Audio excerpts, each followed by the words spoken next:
नमस्कार, स्वागत है आप सभी का। मैं हूं आप सभी के साथ राखी। आ चुकी हूं फिर एक नए विषय के साथ।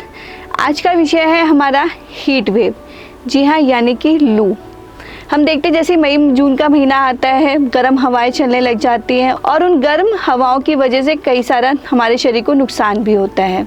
तो आज हम इसी विषय पे बात करेंगे कि आखिर ये हीट वेव क्या है, इसकी वजह से हमारे शरीर में क्या लक्षण दिखाई देते हैं और हम इससे कैसे बचाव कर सकते हैं। तो आज के कार्यक्रम के हमारे खास मेहमान हैं डॉक्टर मनीष बंसल जी, जो कि एसएन मेडिकल कॉलेज के मेडिसिन विभाग से हैं। तो सर, आपका बहुत बहुत स्वागत। नमस्कार।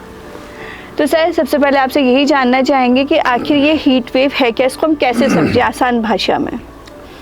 देखिए, ये जो हमारा नॉर्थ इंडिया का ये पार्ट है जी, यहाँ पर मई और जून के महीने में तापमान दिन के समय का 42, 43, 44 और इवन मोर चला जाता है। जून के महीने में तो 47, 48 तक भी हो जाता है। कभी कभी किसी दिन 49 डिग्री तक भी दिन का तापमान रिकॉर्ड होता है।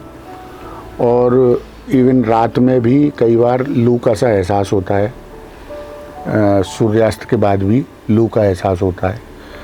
तो यही जो अवस्था है मौसम की, जिसमें कि हवा का प्रवाह रुक जाता है या गर्म हवाएं चलती हैं और तापमान अत्यधिक हो जाता है इन महीनों में। तो इनमें नॉर्मल लोगों को, छात्रों को, मजदूर वर्ग को, या जो लोग दिन भर काम करते हैं रोजी रोजगार के लिए, उनको, या जो टूरिस्ट हमारे यहाँ, क्योंकि आगरा एक टूरिस्ट प्लेस है, प्रमुख टूरिस्ट प्लेस है ताजमहल और लाल किले की वजह से। और यहाँ पर जो टूरिस्ट विज़िट करने आते हैं उनमें से कई लोग वल्नरेबल भी होते हैं, जिनको कोई किसी प्रकार की कोई बीमारी भी हो सकती है या किसी प्रकार की दवाओं पर भी वो हो सकते हैं। तो ऐसे लोगों में ये जो गर्मी है ये हमारे स्वास्थ्य पे विपरीत प्रभाव डालती है। तो इसी अवस्था को हम लोग हीट वेव कहते हैं जी। जो कि हमारा जो कि स्वास्थ्य के लिए हानिकारक है। और कई केसेस में कई बार ये पेशेंट्स को हॉस्पिटलाइज भी होना पड़ता है और कई बार बहुत ही रेयर केस में इन पेशेंट्स में जान भी जा सकती है। तो सर, ये तो समझ आया कि आखिर ये हीट वेव होता क्या है। अगर हम इसके लक्षणों की बात करें तो कैसे समझें कि हमें लू लग गई है, कुछ ऐसी दिक्कतें हो रही हैं। देखिए, इसमें जो इसका सिम्टम है, इसकी जो रेंज है वो बहुत माइल्डर सिम्टम से लेके जानलेवा सिम्टम्स तक सभी प्रकार के सिम्टम्स इसमें हो सकते हैं जी। माइल्ड सिम्टम तो जैसे कि उदाहरण के तौर पे आप समझें कि आप घंटे या आधे घंटे के लिए आप बाज़ार गए और वहाँ से आप लौट के आए, आपको डिहाइड्रेशन फील हो रहा है, आपको एक्सेसिव स्वेटिंग फील हो रही है, आपको गर्मी लग रही है, चिड़चिड़ापन लग रहा है। हो सकता है किसी को सर में दर्द भी होने लगे, आँखों में दर्द होने लगे, जलन होने लगे और उसका पेशाब गाढ़ा हो जाए या कम हो जाए पेशाब की मात्रा। तो ऐसे, या पेशाब में जलन होने लगे अगर उसको यूटीआई है या पथरी की शिकायत है, तो ये माइल्ड सिम्टम्स हो सकते हैं गर्मी के, जो कि अक्सर करके लोगों को होते हैं। और इसका उपाय तो यही होता है कि लोग अपने घर में ठंडे में आते हैं, पानी वगैरह पीते हैं और वो घंटे 2 घंटे में अपने आप को नॉर्मल महसूस करने लगते हैं। ये इसके माइल्डर लक्षण होते हैं। इसके अलावा कुछ पेशेंट्स को इसमें हीट क्रैम्प्स होते हैं। अच्छा। उसमें ये ज़्यादातर उन लोगों को होते हैं जो स्पोर्ट्स एक्टिविटी करते हैं या धूप में कोई मेहनत करते हैं, तो उनके मांसपेशियों में दर्द हो जाता है। ये हीट क्रैम्प्स भी आराम करने से और ठंडे स्थान पे रहकर और अपने शरीर को हाइड्रेट करने से, शरीर में पानी की मात्रा को पूरा करने से और शरीर में जो लवण कम हो गए होते हैं, मिनरल्स कम हो गए होते हैं, उनको पूरा करने से ये सिम्टम भी कुछ ही देर में चले जाते हैं। दूसरी अवस्था होती है हीट और एग्जॉशन, जो कि थोड़ी सी रिलेटिवली ज़्यादा सीरियस होती है। उसमें पेशेंट को एक्सेसिव स्वेटिंग की वजह से शरीर एग्जॉस्ट हो जाता है, शरीर में इलेक्ट्रोलाइट डिसबैलेंस होने लगता है और शरीर में दर्द के अलावा सर में दर्द, कन्फ्यूज़न, इवन चक्कर तक आने की परेशानी आदमी को होने लगती है, उल्टी आने लगती है। तो ऐसी अवस्था में ये लू लगने के लक्षण माने जाते हैं, है ना। तो इसको कहते हैं हीट एग्जॉशन या ये लू लग गई जी, यानी कि पानी की विशेष तौर पे बॉडी में कमी हो गई जी। तो इसमें पेशाब गाढ़ा हो जाता है या पेशाब नहीं आता है मरीज को। ऐसी अवस्था में मुंह से पानी देना है, ठंडी जगह पे मरीज को रखना है और ठंडी छायादार जगह पे रखना है। अगर वो स्नान कर ठंडे पानी से स्नान कर लें तो बेहतर है, उनको अच्छा महसूस होगा। और जो हमारी स्पोर्ट्स ड्रिंक होती हैं ऐसी, इसमें स्वीट ड्रिंक्स और बहुत ज़्यादा जो नमक वगैरह की गोलियां एडवाइजेबल नहीं होती हैं। इसमें जो स्पोर्ट्स ड्रिंक होती हैं जिसमें कि नमक का पानी, हल्के नमक का पानी या नींबू की शिकंजी, इस तरीके के पेय पदार्थ इसमें लाभदायक होते हैं जी। फिर जो मेरी बात अभी पूरी नहीं हुई, सॉरी, इसमें जो इसमें बड़ी रेंज जो आती है वो आती है हीट स्ट्रोक की। अच्छा। जो कि जानलेवा होता है। उसमें मरीज बिल्कुल बेहोश हो जाता है या बड़बड़ाहट, डेलीरियम जैसी अवस्था में आ जाता है, बड़बड़ाने लगता है, उसका बिहेवियर ऑल्टर हो जाता है, उसको न्यूरोलॉजिकल सिम्टम आने लगते हैं, मरीज बेसुध भी हो सकता है और उसका शरीर का तापमान बढ़ जाता है। 104 डिग्री से ऊपर उसका बुखार हो सकता है। तो इसको कहते हैं हीट स्ट्रोक। इसमें मरीज की किडनी फेल हो सकती है। इसमें मरीज को रैप्डोमाइलिसिस नाम की मसल की बीमारी हो सकती है और मरीज इसमें शॉक में जाके मरीज इवन एक्सपायर भी हो सकता है। तो ये जो हीट स्ट्रोक है, ये लू लगना जो हीट एग्जॉशन से है, ज़्यादा गंभीर समस्या है जी। इसमें अगर कोई पेशेंट आ जाता है तो उसको तो तुरंत ही हॉस्पिटलाइज कराना आवश्यक है जी।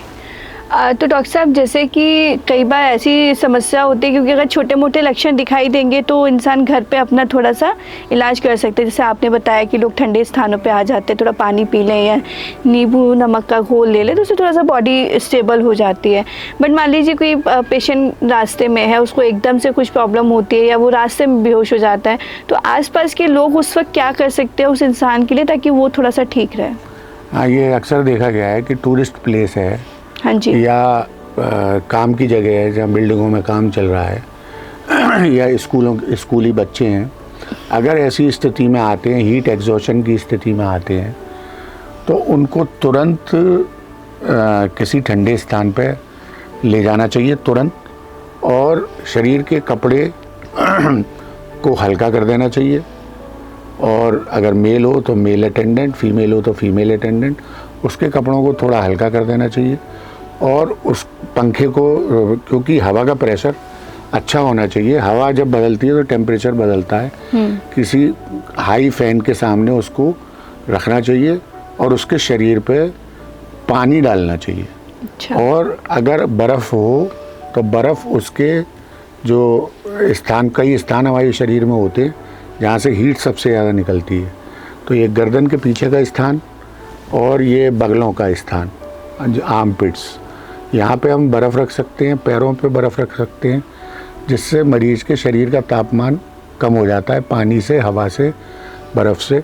और अगर वो होश में है तो फिर उसको कुछ देर में थोड़ा थोड़ा करके उसको पानी देना चाहिए। अगर वो बेहोश है, बेहोशी की अवस्था में है, तो उसको पानी पिलाने की कोशिश नहीं करनी चाहिए, क्योंकि ऐसे में पानी का लंग्स में जाने का ख़तरा बढ़ जाता है। तो ऐसी स्थिति में फिर हमें आईवी लाइन की ज़रूरत पड़ती है, इंट्रावीनस रूप से उसको हाइड्रेट करना पड़ता है। अगर मरीज़ पानी पी सकता है तो उसको पानी पिलाना चाहिए जी। और अगर फिर भी उसकी स्थिति में सुधार नहीं होता है 15-20 मिनट ये प्रक्रिया करने के बाद, तो फिर ऐसे मरीज़ को तुरंत मेडिकल फैसिलिटी में शिफ्ट करना चाहिए जी। तो सर, यही वो कंडीशन है जब हमें ये देखना होगा कि यहाँ हमारी बात नहीं संभल पाएगी, अब हमें हॉस्पिटलाइज करना ही है इसको। हाँ, अगर मरीज के शरीर का टेम्परेचर हमारे प्रयासों के बावजूद, उसकी बॉडी को ठंडा करने के बावजूद, हवा देने के बावजूद, थोड़ा पानी का वाइप करने के बावजूद भी कम नहीं हो रहा है, तो इसका मतलब वो मरीज हीट स्ट्रोक वाली स्थिति में है। तो उसका टेम्परेचर हो सकता है कि 104 या 106 डिग्री भी हो।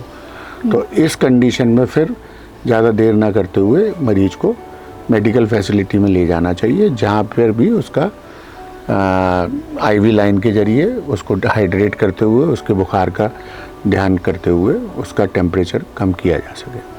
जी डॉक्टर साहब, अक्सर ये बोला जाता है कि दिन का समय ही ऐसा होता है जब ज़्यादा खतरा होता है लू लगने का, हीट वेव्स का खतरा उस वक्त ज़्यादा रहता है। लेकिन क्या ऐसा भी है, क्योंकि गर्म हवाएं तो रात में भी चलती हैं, तो क्या रात में भी उतना ही खतरा रहता है हमें लू लगने का? हाँ, लू लगने का, हीट स्ट्रोक का खतरा तो रात में थोड़ा कम होता है जी, लेकिन हाँ, हीट एग्जॉशन आपको रात में भी हो सकता है। आप रात में कोई स्पोर्ट्स एक्टिविटी जो बच्चे करते हैं या रात में जो मज़दूर काम कर रहे होते हैं, क्योंकि कुछ समय ऐसा आता है 10 या 15 दिन का जिसमें रात में भी गर्म हवाएं चलती हैं, रात का टेम्परेचर भी पर्याप्त मात्रा में बढ़ा हुआ होता है। तो ऐसी स्थिति में कई बार हीट एग्जॉशन जैसे सिम्टम या हीट क्रैम्प्स जैसे सिम्टम एक्सेसिव स्वेटिंग के कारण रात में भी आ सकते हैं। बिल्कुल। अब सर बात आती है प्रिवेंशन की। अगर हम इस हीट वेव के खतरे को कम करना चाहें तो हम किस तरीके से प्रिवेंशन कर सकते हैं? देखिए, इसमें जो हीट वेव है, एक तो वातावरण के चेंजेस तो होते ही हैं जी, साथ ही साथ हमारे खाने पीने की हैबिट्स भी इसमें काफ़ी इम्पोर्टेंट रोल अदा करती हैं जी। और सबसे ज़्यादा दिक्कत ये होती है कि हम लोग जो बाजारी खाना खाते हैं, चाट वगैरह, ये कई बार स्पॉइल हो सकती हैं। गर्मी में खाद्य पदार्थ भी जल्दी ख़राब हो सकते हैं जी। दूध से बनी हुई चीज़ें गर्मी में जल्दी ख़राब हो सकती हैं। तो ये जो शादी फंक्शन होते हैं या विवाह पार्टी के दावतें होती हैं, इनमें कई बार कोई चीज़ ऐसी हो सकती है जो कि इन्फेक्शन दे सकती है।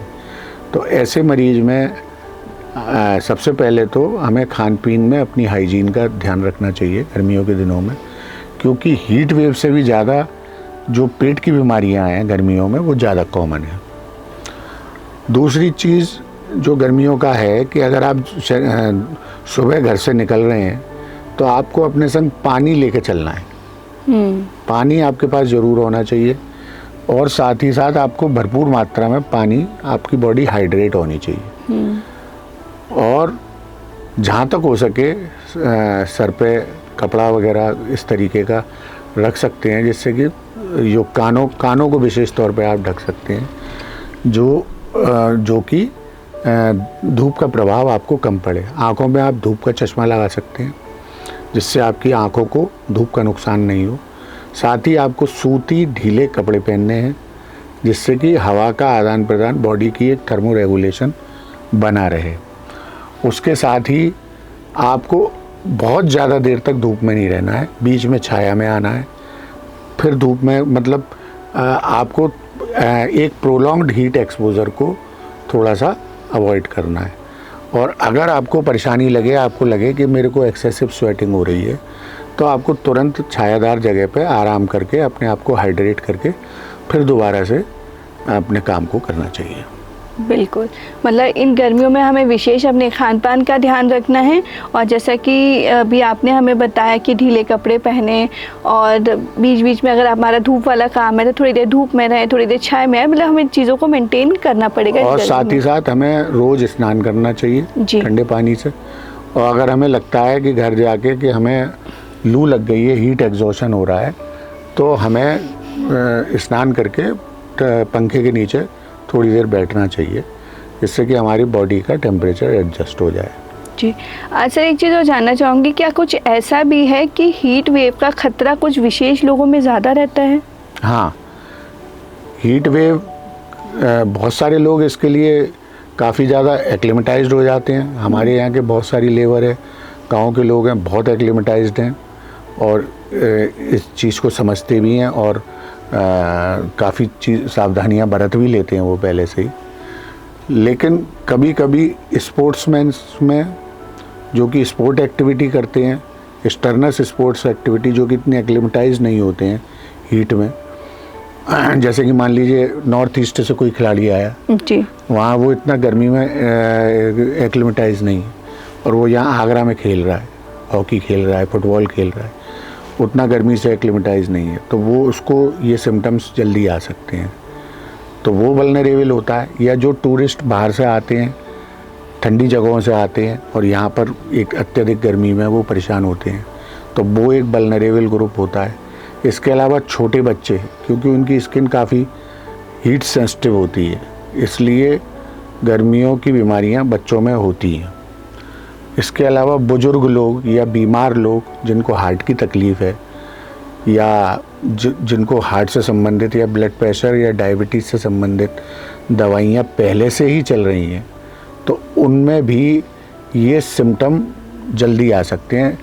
कम अमाउंट की हीट में भी उनको ज़्यादा परेशानी हो सकती है, क्योंकि थर्मो रेगुलेशन में हमारे हार्ट को ज़्यादा काम करना पड़ता है, हार्ट दिल की धड़कन भी बढ़ जाती है। तो इसलिए जिन मरीजों को या जो दवाइयों पे हैं उनको हार्ट अटैक होने का और इवन हार्ट के अरिदमिया होने का खतरा रहता है। जी बिल्कुल, बहुत बहुत धन्यवाद सर इतने अच्छे से हमें बताने के लिए। अंत में एक सवाल और आपसे जानना चाहूँगी उसका जवाब, कि हमारे एसएल मेडिकल कॉलेज और हमारे नज़दीकी जितने भी स्वास्थ्य केंद्र हैं उनमें ऐसे पेशेंट्स के लिए क्या व्यवस्था गवर्नमेंट की तरफ से है? हाँ, कम्युनिटी लेवल पे ये हीट वार्ड बनाए गए हैं जी, जहाँ पर कि हमारे जैसे हॉस्पिटल में 2 बेड्स इमरजेंसी में हीट के रिजर्व किए हुए हैं, जहाँ की सभी प्रकार की मरीज को ठंडा करने के लिए, मरीज का प्रॉपर इलाज करने के लिए आइस पैक्स, पानी की व्यवस्था और पंखे और एसी इत्यादि की व्यवस्था पूर्ण है। सभी प्रकार की दवाइयाँ उपलब्ध हैं और ऐसे मरीजों के लिए कम्युनिटी लेवल पर भी, डिस्ट्रिक्ट हॉस्पिटल लेवल पर भी और मेडिकल कॉलेज लेवल पर भी इलाज की समुचित व्यवस्था है। जी बहुत बहुत धन्यवाद सर हमारे साथ आज के कार्यक्रम में जुड़ने के लिए। अब बस चाहूँगी कि अंत में हमारे दर्शकों को कोई एक संदेश भी आप ज़रूर दें। देखिए, ये तो एक नेचुरल चीज़ें हैं, इसमें आपको अपना काम तो करना ही है, लेकिन बस थोड़ा सा सावधानी बरतें, पानी अच्छे अमाउंट में पीते रहें, अत्यधिक भारी खाना नहीं खाएं, तला भुना कम खाएं और सबसे ज़्यादा पैनिक ना लें और शरीर को ठंडा रखें। अगर किसी को घर में ऐसी दिक्कत हो गई है तो उसको तुरंत ठंडे स्थान पर ले जाते हुए पानी से उसके शरीर को वाइप करें, पंखा चला दें, काफ़ी हद तक आराम मिल सकता है। फिर भी अगर कोई प्रयास आपको लगता है कि तो तुरंत उसको इमरजेंसी मेडिकल के फैसिलिटीज़ के अंदर पेशेंट्स को लाएं। यही है, और थोड़ा सा खाने पीने और हाइजीन का भी ख्याल रखें। जी धन्यवाद सर। तो सुना आपने, मेन आपको इन गर्मियों में अपना विशेष ध्यान रखना है, हल्का खाना खाना है और गर्मी में कोशिश कीजिए कि जितना ज़रूरी हो उतना ही आप बाहर निकलें और फुल स्लीव्स के कपड़े पहने और ढीले कपड़े पहने, अगर और समय समय पे अपनी बॉडी को हाइड्रेट रखें, पानी की बोतल साथ रखें ताकि कभी भी आपको कुछ भी लगे तो आप पानी पीते रहें। इन सब बातों का ध्यान रखिए और हीट वेव से अपने आप को बचा के रखिए। तो आज के लिए बस इतना ही, फिर मिलेंगे आप सभी से ऐसे ही किसी नई जानकारी, किसी नए मेहमान के साथ। तब तक के लिए धन्यवाद।